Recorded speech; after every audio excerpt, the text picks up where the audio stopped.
عنوان ہے تذکرہ سیدنا شیخ عبد القادر جیلانی رحمۃ اللہ تعالی علیہ اور آپ کی کرامات جو کہ معروف ہیں ان کی حقیقت کے متعلق۔ یہ گفتگو ہماری دو حصوں میں تقسیم ہو جائے گی۔ آج کی گفتگو آپ کے ذکر خیر کے متعلق ہوگی اور جو حصہ بچ جائے گا کرامات کے حوالے سے وہ انشاءاللہ تعالی اگلے جمعۃ المبارک کو ہوگا۔ سرکار غوث العظم کی ایک کتاب ہے فتوح الغیب۔ غوث پاک نے کتاب لکھی ہے عقیدہ توحید کے اوپر۔ اس پوری کتاب میں عقیدہ توحید کا بیان ہوا ہے۔ عقیدہ توحید سے ریلیٹڈ ایسی نہیں ہے کہ جو اس میں بیان نہ کی ہو۔ تو یہ ہمارا المیہ ہے کہ ہم نے غوث پاک کی 11ویں تو کھائی ہے، 11ویں دلوائی بھی ہے، مگر غوث پاک کی تعلیمات جو آپ نے کتابوں کے اندر اپنی کتابوں میں غوث پاک نے درج کی ہے وہ نہ ہم نے بیان کی ہے، نہ ہم نے سنی ہے، نہ ان کے حلقات دروس منعقد ہوتے ہیں۔ اب اس کی ایک مثال دیتا ہوں۔ جن کو قرآن مجید سے محبت ہے، مساجد دیکھیں گے کہ درس قرآن کی محافل ایک سلسلہ وار محافل چلتی ہیں۔ کسی کو حدیث پاک سے محبت ہے تو وہ درس حدیث کا آغاز کر دیتا ہے کہ جی حدیث پاک کا درس ہوگا۔ بعض جگہوں پہ میں نے دیکھا ہے کہ ان کو حضرت مجدد الفسانی رحمۃ اللہ تعالی علیہ ان کے ساتھ زیادہ محبت ہوتی ہے تو آپ کے مکتوبات کا درس وہ شروع کروا دیتے ہیں۔ یعنی جس کو جس سے محبت ہے، محبت کا حقیقی تقاضا یہ ہے کہ اس کی تعلیمات لوگوں تک پہنچائی جائیں کہ وہ کیا سکھانا چاہتے تھے، کیا بتانا چاہتے تھے، کیا مشن تھا ان کا، وہ لوگوں کو کیا سکھانا چاہتے تھے۔ اسی طرح پوری دنیا میں لاکھوں کروڑوں لوگ ہیں جو شیخ عبد القادر جیلانی رحمۃ اللہ تعالی علیہ سے محبت کرنے والے ہیں، ان کے نام پہ لنگر کھانے والے ہیں، ان کے نام کی مالا جپنے والے ہیں، ان کے قصائد گاتے ہیں، اشعار گاتے ہیں، کلام گاتے ہیں، ان کا نام آتا ہے تو وہ وجد میں آ جاتے ہیں۔ لیکن اس کے باوجود آپ پوری دنیا گھوم لیں، کہیں پہ بھی کسی بھی غوث پاک کے ماننے والے لوگوں میں، حلقے میں، سوسائٹی میں ایسی جگہ آپ کو کہیں نہیں ملے گی کہ انہوں نے غوث پاک کی تعلیمات کو عام کرنے کے لیے آپ کی کسی کتاب کا درس کا آغاز کر رکھا ہو۔ وہ نہیں کرتے بیان۔ غنیت الطالبین ہے، مشہور و معروف کتاب ہے غوث پاک کی، کوئی بیان نہیں کرتا۔ فتوح الغیب ہے، عقیدہ توحید کے اوپر ہے، کوئی بیان کرنے کو تیار نہیں ہے، نہ کوئی بیان کرتا ہے، نہ کہیں اس کے بیان کا اہتمام ہوتا ہے، نہ یہ کوئی سلسلہ کرتا ہے۔ اس کی وجہ یہ ہے کہ اگر کوئی شخص ہمت کرے اور ہمت کر کے وہ غوث پاک کی وہ کتاب لوگوں کے درمیان بیان کرنی شروع کر دے اور یہ نہ بتائے کہ یہ بات جو میں تمہارے سامنے بیان کر رہا ہوں یہ غوث پاک نے لکھی ہے، غوث پاک نے لکھی اس انداز سے ہے کہ سننے والا اگر اس کو نام ٹائٹل نہ بتایا جائے تو سننے والا ہر دوسرا شخص اٹھ کے بیان کرنے والے کو وہابی کہہ دے گا، جی ادھر تعلق تو غوث پاک نال ہے ہی نہیں ہے۔ یعنی اس انداز میں عقیدہ توحید شیخ عبد القادر جیلانی آپ نے بیان کی ہے۔ تو اسی لیے یہی المیہ ہے، ایک تصور عقیدے کا وہ ہے کہ جو ہماری محافل میں ہے، ایک عقیدے کا تصور وہ ہے جو ہمارے بڑے بزرگ ہمیں دے گئے ہیں، وہ کتابوں میں بند ہے، اور جو ہماری ڈھکوسلے ہیں وہ ہماری محافل میں چل رہے ہیں۔ شیخ عبد القادر جیلانی الحسنی والحسینی، آپ کا نام عبد القادر ہے، عبد القادر بن ابی صالح بن عبداللہ بن جنگی دوست الجیلانی آپ کا نام ہے۔ کنیت ابو محمد اور لقب محی الدین یا شیخ الاسلام، یا القابات کے اندر بڑا اضافہ ہے، مختلف بزرگوں نے مختلف القابات غوث پاک کے تحریر کیے ہیں۔ سلسلہ نسب جو ہے تقریباً 15 سے 16 واسطوں سے حضرت علی شیر خدا تک جاتا ہے۔ سید عبد القادر جیلانی بن سید ابو صالح موسیٰ جنگی دوست بن سید عبداللہ بن سید یحییٰ الزاہد بن سید محمد موسیٰ رومی بن سید داؤد بن سید موسیٰ الثانی بن سید عبداللہ الثانی بن سید موسیٰ بن سید عبداللہ المحض بن سید حسن المثنی بن امام حسن اور بن حضرت علی شیر خدا کرم اللہ وجہ الکریم۔ یعنی حضرت شیخ عبد القادر جیلانی کا سلسلہ نسب والد کی طرف سے حضرت امام حسن تک جاتا ہے، والدہ کی طرف سے امام حسین تک جاتا ہے۔ یعنی حضرت غوث پاک جو ہیں یہ حسنی بھی ہیں اور حسینی بھی ہیں، حسنی خون بھی ہے اور حسینی خون بھی ہے۔ آپ کی پیدائش 470 ہجری کے اندر آپ پیدا ہوئے، اس کے اندر مختلف اقوال ہیں۔ جیلان جس جگہ پہ آپ پیدا ہوئے اس کے مختلف تلفظ ہیں، ان تلفظ کی وجہ سے آپ کے نام بھی مختلف بنے ہیں۔ جس جگہ پہ آپ جس مقام پہ جس گاؤں میں جس محلے میں پیدا ہوئے اس کا نام ہے جیلان، یا بعض لکھنے والے اس کو گیلان گاف کے ساتھ لکھتے ہیں، یا بعض لکھنے والوں نے کاف کے ساتھ کیلان لکھا ہے۔ تو شیخ عبد القادر جیلانی لکھا جاتا ہے، اگر جیلان کہیں گے تو اس جگہ کی نسبت سے جیلانی لکھا جائے گا، اگر جیلانی نہیں کہیں گے گیلان کہیں گے تو پھر شیخ عبد القادر گیلانی لکھا جائے گا، اگر گیلان نہیں کہیں گے کیلان کہیں گے تو پھر شیخ عبد القادر کیلانی لکھا جائے گا۔ یعنی یہ تینوں الفاظ لکھے جاتے ہیں، اور اس کو دوسرے زبان کے اندر ویلم بھی کہتے ہیں۔ یہ ایران کے شمال کے اندر، یہ مغربی حصے کے اندر روس کی سرزمین کے قریب یہ مقام ہے۔ غوث پاک نے تعلیم حاصل کی۔ یہ بڑی حیران کن بات ہے کہ جس زمانے میں ہم جی رہے ہیں اس زمانے میں ولی ہوتا ہی وہ ہے کہ جو مدرسے نہ جائے، نہ وہ سکول جائے، نہ وہ علم حاصل کرے۔ جو بالکل چٹا ان پڑھ اور جاہل شخص ہو ولی وہ ہوتا ہے، اور جو پڑھا لکھا شخص ہو، علم والا شخص ہو، سند یافتہ شخص ہو، اس کو تو ہم ولی نہیں مانتے۔ تو غوث پاک 18 سال کی عمر تھی جب غوث پاک پڑھنے کے لیے اپنے گھر سے نکلے۔ کتنی عمر تھی جی؟ 18 سال۔ اب اس کے اندر وہ بیچ میں واقعہ آ جاتا ہے کہ جو ہماری اردو کی پرانی کتابوں کے اندر ہوتا تھا کہ غوث پاک جا رہے تھے تو راستے میں ڈاکو آ گئے، انہوں نے روک لیا، اور یہ ابھی بچے تھے چھوٹے سے، تو انہوں نے سب سے جو کچھ قافلہ والوں کے پاس تھا انہوں نے سب سے لے لیا، اور جب ان سے آ کے کسی ڈاکو نے پوچھا تو انہوں نے کہا کہ جی میرے پاس اتنے دینار ہیں، وہ میری ماں نے یہاں میرے کپڑے کے اندر سلائی کر رکھے ہیں۔ تو وہ ڈاکو حیران ہوا، اس نے کہا کہ اگر تم ہمیں نہ بتاتا تو ہمیں تو علم نہیں تھا، تو نے کیوں بتایا؟ تو آپ نے فرمایا کہ میری ماں نے کہا تھا کہ ہمیشہ سچ بولنا ہے۔ تو وہ بیان کرنے والے کہتے ہیں کہ اس وقت شیخ عبد القادر جیلانی جو ہیں وہ آپ کا بچپن تھا۔ حقیقت یہ ہے، اور اس کے اوپر کل ائمہ کا اتفاق ہے، کہ غوث پاک جب علم کی راہ میں نکلے ہیں بغداد کی طرف تو اس وقت آپ کی عمر مبارک جو ہے وہ 18 سال تھی۔ کتنی عمر تھی جی؟ 18 سال۔ تو 18 سال کا جو ہے بندہ وہ بچوں میں شمار نہیں ہوتا، وہ نوجوانوں میں شمار ہوتا ہے۔ اب اس واقعے کی حقیقت کیا ہے وہ اللہ ہی جانے۔ تو 18 سال کی عمر میں غوث پاک نکلے، اور غوث پاک خود فرماتے ہیں یہ نصیحت جو ہے آپ کی کہ مجھے میری ماں نے کہا تھا کہ ہمیشہ سچائی پہ قائم رہنا، یہ بات حقیقت ہے۔ بہت ساری درست روایات کے اندر یہ بات موجود ہے، سیر اعلام النبلاء اس کے اندر بھی یہ جس وقت ماں نے غوث پاک کو رخصت کیا تو ماں نے ایک نصیحت کی تھی، ماں نے کہا تھا کہ بیٹا ہمیشہ سچائی پہ قائم رہنا، سچ کا ہمیشہ سچ کے اوپر قائم رہنا۔ تو غوث پاک فرماتے ہیں میں اپنی ماں کے پاس گیا اور میں نے ماں سے کہا کہ میں چاہتا ہوں کہ آپ مجھے اللہ کی راہ میں وقف کر دیں، اللہ کی راہ میں لگا دیں۔ ماں میری مجھے رخصت کرنے کے لیے دروازے کے باہر تک آئی۔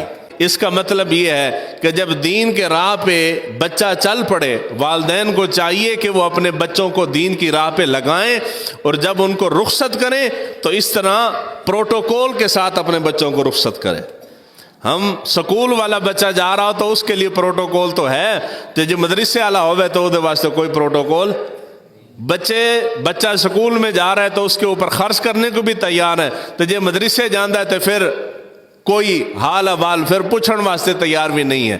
یہ بڑی دو رنگی ہے، اسی لیے ہماری حالت یہ بنی ہے کہ ہمارے سینوں میں دین کا علم آتا بھی نہیں ہے۔ بے قدرہ شخص جو ہے اس کے سینے میں دین کا علم نہیں آتا، قدر والوں کے سینے میں دین کا نور آتا ہے۔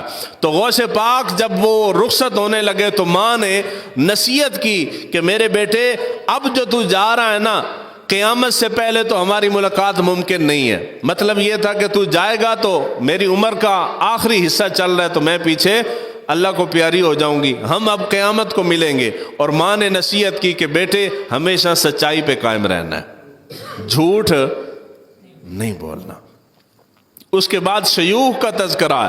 شیوخ کہتے ہیں جن سے غوث پاک نے تعلیم حاصل کی، ان میں 15 شیوخ سیر اعلام النبلاء کے اندر ذکر ہے ان کا۔ قاضی ابو سعد مخزومی، ابو غالب محمد بن حسن اور احمد بن منظور اور ابو القاسم بن بیان، جعفر بن احمد سراج، ابو سعد بن خشیش، ابو طالب یوسفی، یحییٰ بن علی بن خطیب التبریزی، ابو الوفا علی بن عقیل بغدادی، شیخ حماد الدباس۔ ان میں 3 اساتذہ قابل ذکر ہیں جو ایک بات سمجھانے کے لیے بھی ضروری ہیں۔ 3 استاد ہیں سرکار غوث العظم کے جو معروف ہیں، ان میں سے سب سے پہلے استاد ہیں حضرت ابو سعید مبارک۔ ان سے شیخ عبد القادر جیلانی نے فقہ کا علم حاصل کیا ہے۔ دوسرے نمبر پہ استاد ہیں ابو بکر بن مظفر، ان سے غوث پاک نے حدیث کا علم حاصل کیا ہے۔ تیسرے استاد ہیں ابو محمد جعفر، ان سے غوث پاک نے تفسیر کا علم حاصل کیا ہے۔ غوث پاک ایویں گھر بیٹھے غوث نہیں بن گئے، علم حاصل کیا، گھر بار چھوڑا، علاقہ چھوڑا، ماں کی جدائی برداشت کی۔ ماں بھی وہ جو عمر کے آخری حصے پہ بیٹھی ہے، اس ماں کو الوداع کر کے اپنا علاقہ، ملک، دیش چھوڑ کے بغداد تشریف لے کے جا رہے ہیں غوث پاک، اور وہاں جا کے علم کی خاطر غوث پاک نے 30 سال تک علم حاصل کیا۔ کتنے سال؟ 30 سال زندگی دا ایک بہت بڑا حصہ ہے 30 سال۔ اور ہم کہیں کہ بچے کو مدرسے بھیجیں، آپ کے بچے کا سال بھی ضائع نہیں ہوگا، ایک لمحہ بھی ہم ضائع نہیں کریں گے۔ ریکوائرمنٹ سکول کی ہے تو سکول بھی پڑھائیں گے اور ساتھ حفظ بھی کرائیں گے، دین کا علم دیں گے۔ نہیں لوگ کہتے ہیں نہیں جی اس کے 2-3 سال ضائع ہو جائیں گے۔ اچھا، جو 2-3 سال لگا کے سکول میں لگا کے آئے گا، 10 اس پاکستان دے اندر سکول دی ڈگریاں دے، کیڑا بندہ جنہوں نوکری مل رہی ہے؟ لبدی نوکری تو ملتی ہے، سفارش پہ نوکری ملتی ہے، رشوت پہ نوکری، حرام کاری پہ ملتی ہے۔ تعلیم کی قابلیت کی بنیاد پہ نوکری نہیں ملتی۔ اگر قابلیت کی بنیاد پہ نوکریاں پاکستان میں ہوتی تو پاکستان کی کل اشرافیہ، یہ وزیر، مشیر، MNA، MP سارے کے سارے پاکستان میں جھاڑو لگا رہے ہوتے۔ یہ کالجوں، سکولوں کے، یونیورسٹیوں کے جو قابل ترین پروفیسر ہیں، جوتی گھسا کے ساری زندگی ایک مکان تک نہیں بنتا ایک پروفیسر سے۔ اب کیا ہے، پروفیسر قابل نہیں ہے؟ قابل ہے، تعلیم ہے اس کے پاس، مگر پاکستان میں صلہ نہیں ملتا تعلیم کا۔ تو آپ سارے پاکستانی دین چھوڑ کے بھاگے ہیں سکول کی طرف، اور سکول سے بھی حاصل کچھ بھی نہیں ہوا۔ غوث پاک نے جن کے نام کی گیاریاں کھا کے ہم بوڑھے ہو گئے، 30 سال زندگی کے دین کا علم حاصل کرنے پہ لگائے ہیں، مدارس میں لگائے ہیں، تمام دین کے علوم حاصل کرنے کے بعد پھر مسند پہ بیٹھے ہیں۔ سمجھانا مقصود یہ ہے کہ جن کی مور کے بغیر آپ کو آپ کے پیر صاحب بتاتے ہیں نا کہ جی ان کی مور کے بغیر کوئی ولی نہیں ہوتا، تو ان کو بتاؤ کہ جن کی مور کے بغیر بندہ ولی نہیں بنتا وہ تو علم والے تھے۔ اس بات پہ سب کا اتفاق ہے کہ غوث پاک پیدائشی ولی ہیں۔ پیدائشی ولی ہونے کے باوجود کیا غوث پاک کو پڑھنے کی حاجت نہیں تھی؟ سب نے اتفاق کر لیا ہے نا زمانے والوں نے کہ جی آپ پیدائشی ولی ہیں۔ اچھا، ہو گئے ولی، ولایت مل گئی، تسلیم بھی کر لیا گیا، اس کے باوجود بھی جب جوان ہوئے تو غوث پاک پڑھنے کے لیے نکلے ہیں، علم حاصل کرنے کے لیے۔ مقصد سمجھانا یہ ہے کہ بندہ بے شک ولی ہو، پھر بھی علم کی ضرورت ہے، پھر بھی لازم ہے کہ وہ علم حاصل کرے۔ بنا علم کے ولی کوئی ولی نہیں ہوتا، کوئی جاہل ولی ہو ہی نہیں سکتا۔ اے جی تمہارے پیر صاحب کہاں پڑھے ہیں؟ نہیں جی وہ ماں کے پیٹ سے پڑھ کے آئے تھے۔ جن کی نسبت سے تم ولایت کا اعلان کرتے ہو ان کو تو جا کے مدارس میں 30 سال تک پڑھنے کی حاجت پڑی ہے، اور اس غوث کے نام پہ تم نے جو گدی بنائی ہے تمہیں پڑھنے کی حاجت کوئی نہیں ہے۔ غوث پاک کو ضرورت ہے کہ وہ پڑھے مدارس میں جا کے، ان کے نام پہ جو دکانداریاں بنی ہیں ان کو کوئی حاجت نہیں ہے پڑھنے کی۔ وہ کہتے ہیں نہیں جی پیر صاحب تو ماں کے پیٹ سے پڑھ کے آئے ہیں۔ جی بے شک اگر بچہ پیدا ہونے والا ہو سکتا ہے، ممکن ہے، ممکنات میں سے ہے کہ بچہ پیدائشی ولی ہو، ولی ہونے کے باوجود علم ضروری ہے۔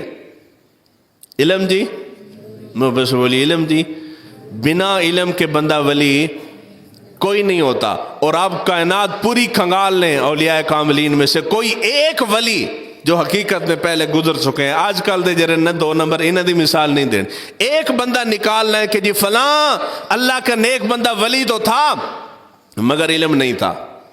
آج آ کے دونوں مثال دیں گے حضرت شیخ جنید بغدادی، ان کی مثال دی جائے گی کہ نہیں جی وہ تے بالکل دنیا دار بندے سن تے او کشتی کردے ہویا، انہوں نے سید زادے دی ادب تے احترام کیتا تے اللہ تعالیٰ نے ولایت عطا فرما دیتی۔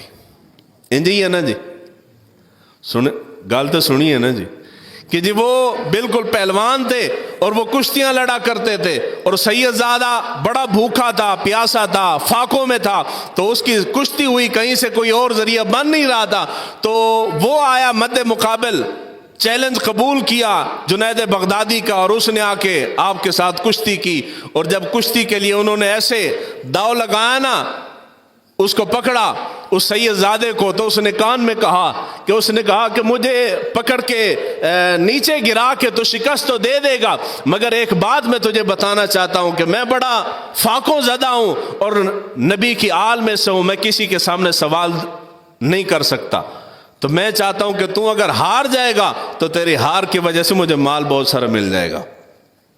اور اس وجہ سے جنید بغدادی اس سید زادے سے جان بوجھ کے ہار گئے، تو اس ہار کی وجہ سے اللہ تعالیٰ نے اس کو ولایت کا مقام عطا فرمایا۔ انجی گل ہے جی، حالانکہ کوئی گل نہیں ہے، اے کشتی والی کوئی کہانی محبت نہ لاکھو تو صحیح ہے، تھانوں میں اتنی بڑی گل ایک جملے سمجھا دینا پھر بھی تسی حیران ہو کہ میرے حال دیکھتے رہتے جی۔ اے کشتی والی کوئی کہانی جنید بغدادی کے نام کے ساتھ مشہور ہے مگر حقیقت نہیں ہے۔ جنید بغدادی سرکار غوث العظم کے شیوخ میں سے ہیں جی، وہ پہلوان سنتے، وہ کشتی کرتے سنتے، ایک منٹ ولایت کی ہے، کوئی بجلی دا بٹن ہے جرا تسی آن کی تے ولایت آ گئی۔ ولایت کے لیے محنتیں کرنی پڑتی، اگر اس طرح گھر بیٹھ کے ولایتیں ملتی ہیں اور مقام و مرتبہ ملتا ہے تو غوث پاک جیسی ہستی علم حاصل کرنے کے لیے نہیں گئی، وہ جا کے علم حاصل کر رہے ہیں۔ اس کے بعد وہ جو مشہور آپ کا قول ہے، اور جس نے پوچھا کہ جی آپ کو کیسے پتا چلا، کس طرح آپ کو غوثیت ملی، غوث پاک نے فرمایا کہ میں علم حاصل کرتا رہا حتیٰ کہ اللہ تعالیٰ نے مجھے غوثیت کا مقام عطا فرمایا۔ مطلب یہ ہے کہ غوثیت کا مقام گھر بیٹھ کے نہیں ملا، مجھے علم حاصل کرنا پڑا، اور علم کے اندر میں نے کمال کیا، تب جا کے یہ مقام و مرتبہ ملا۔ معلوم یہ ہوا کہ جاہل بندہ ولی نہیں ہوتا، جاہل کائنات کا ہر شے بن سکتا ہے مگر ولی نہیں بن سکتا۔ کیوں نہیں بن سکتا؟ کہ جن کے بارے میں تم کہتے ہو کہ ان کی مہر نہ ہو تب تک بندہ ولی نہیں بنتا، وہ تو خود عالم دین ہے۔ علم حاصل 30 سال تک غوث پاک نے علم حاصل کیا، غوث پاک نے علم حاصل کرنے کے بعد پھر آ کے مسند پہ بیٹھے ہیں، پھر غوثیت ملی ہے۔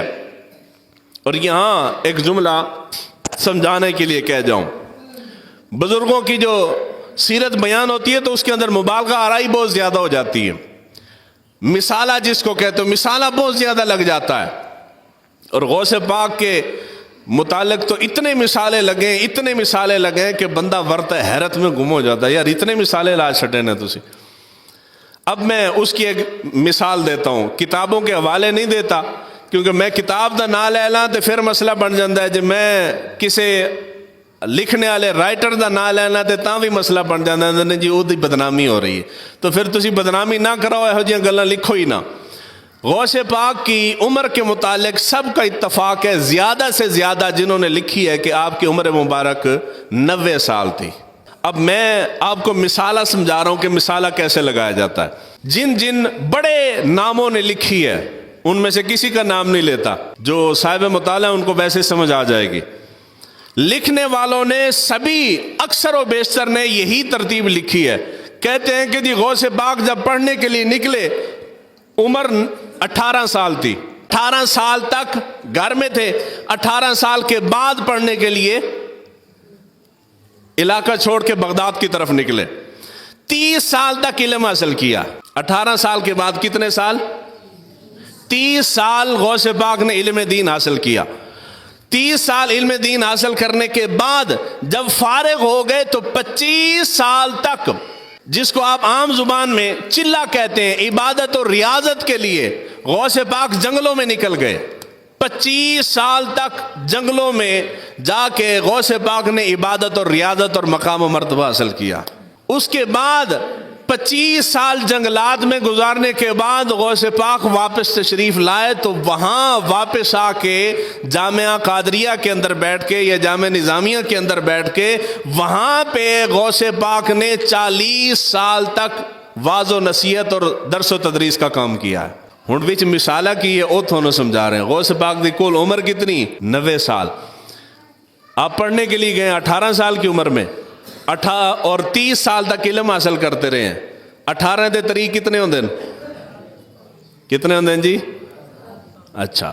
اس کے بعد پھر 25 سال تک آپ جنگلات کے اندر چلے گئے، وہاں عبادت اور ریاضت اور چلے وغیرہ کرتے رہے. تو کتنے ہو گئے؟ کتنے ہو گئے جی؟ اس کے اندر وہاں سے جب آپ فارغ ہو کے آئے ہیں تو 40 سال تک آپ نے درس و تدریس کی ہے. تو اس حساب تے عمر بن دی ہے 113 سال. کتنی بن جاندی؟ اس نو کہتے ہیں مثالہ. کی کہتے ہیں جی؟ مثالہ. حقیقت یہ ہے کہ آپ کی عمر 90 سال تھی. اگر 90 سال کہتے ہو تو اس پہ تو سب کا اتفاق ہے کہ جو 90 سال ہی تھی، تو 90 سال کی عمر کا ہو گئے تو پھر یہ ترتیب بنے گی نہیں. اس لیے اب لکھنے والوں نے آنکھیں بند کر کے چپ کر کے لکھ دیا. انہوں نے تحقیق انہوں نے بھی نہیں کی کہ جو بندہ بات کرے گا تصحیح کرے گا کہ جی یہ بات اس طرح نہیں اس طرح تھی، اس کے پیچھے پڑ جانا نہیں نہیں نہیں یہ غوث پاک دا دشمن ہے. جی کیا دشمنی ہے ہم تو کہتے ہیں کہ ٹھیک لکھو جو لکھنا چاہتے ہو. اور یہی حال صرف یہاں تک نہیں رہا، یہی حال غوث پاک کی کرامات کے متعلق بھی ہے. اتنا مثال ہے غوث پاک کی کرامتوں میں کہ اگر میں ایک ایک کرامت کے اوپر آ جاؤں تو عقل انسانی دنگ رہ جاتی ہے کہ اللہ تعالیٰ نے اپنے نبی امام الانبیاء کو اتنے معجزات نہیں دیے جس لیول اور جس درجے کی کرامتیں غوث پاک کے ماننے والوں نے بنا دی. امتی کتنا ہی بڑا کیوں نہ ہو جائے، نبی سے بڑا نہیں ہو سکتا. ایک جملہ کہا تھا، آخری جملہ غوث پاک کے متعلق کہہ رہا ہوں. حضور صلی اللہ علیہ وآلہ وسلم کو اللہ تعالیٰ نے سراپا معجزہ بنا کے بھیجا. حضور جب چاہیں جہاں چاہیں جس وقت چاہیں جس لمحے چاہیں جیسا معجزہ دکھانا چاہیں اللہ تعالیٰ نے اختیار دیا ہے. اللہ کے نبی معجزات دکھاتے ہیں، اللہ تعالیٰ نے سراپا معجزہ بنا دیا. کل انبیاء کو جتنے معجزات، کمالات، فضائل، شان، عظمتیں عطا فرمائیں وہ ساری کی ساری وجود مسعود مصطفیٰ میں حضور اللہ تعالیٰ نے جمع فرما دی. لیکن یہ سارا کچھ کمال ہونے کے باوجود اللہ کے نبی نے اپنی پوری حیات مبارکہ میں کبھی کسی مردے کو زندہ نہیں کیا. مردے کو زندہ، محبت سے بولی، مردے کو زندہ اگر حضور کرنا چاہتے تو نبی کا معجزہ نبی کر سکتا ہے، مگر حضور نے نہیں کیا. اگر حضور صلی اللہ علیہ وآلہ وسلم کے بعد کوئی شخص کھڑا ہو کے دعویٰ کر دے کہ میں مردے کو زندہ کرتا ہوں، وہ جھوٹا ہے. وہ کیا ہے جی؟ اور یہ ساری کرامتیں، اتنی کرامتیں غوث پاک کے متعلق ہے کہ فلاں موقع پہ انہوں نے مردہ زندہ کر دیا تھا. یہ سارا کیا ہے؟ یہ سارا مثالہ ہے. اور اس لیول کا مثالہ لگایا گیا اور بیان کر کر کے دماغوں کے اندر گھسیڑ دیا گیا ہے کہ جو بندہ تمہاری تصحیح کرے گا، تمہیں اصلاح کرے گا، بتائے گا کہ یار ایسے نہیں ہو سکتا، لوگ اس کو جھوٹا کہیں گے. اس جھوٹ کو سچ مان کے بیٹھے ہیں. آپ کی اولاد کے متعلق تلامذہ، آپ کے شاگردوں میں آپ کے 2 بیٹے بھی ہیں، لیکن آپ کی اولاد کے متعلق آتے ہیں. غوث پاک کے ایک بیٹے ہیں. غوث پاک دا کسی بیٹے دا نام آندا ہے تانوں؟ کسے نو آندا ہوئے؟ غوث پاک دے بیٹے ہے سن 27 بیٹے سن. 27 بیٹے تھے غوث پاک کے. کسی ایک بیٹے کا نام کسی ایک بندے کو آتا ہے؟ نہیں آتا. مینوں بھی نہیں آتا، میں تو پڑھ کے آیا، مینوں تاں آندا ہے. مگر نہ کسی نے غوث پاک دی اولاد جو کسی دا نام نہیں آندا. یہ کیوں سمجھا رہے ہیں؟ اس واسطے سمجھا رہے ہیں کہ اے جرا گدی نشینی والے سلسلہ ہے نا جی، میں پیر ہاں تو میں مر جاؤں گا تو پھر میرا بیٹا گدی نشین بن جائے گا، پھر وہ جائے گا تو پھر اس دا بیٹا گدی نشین بن جائے گا. اگر یہ سلسلہ شروع سے اس طرح چلتا ہوتا تو غوث پاک کے بعد غوث پاک کا بیٹا بھی نامور ہونا چاہیے تھا.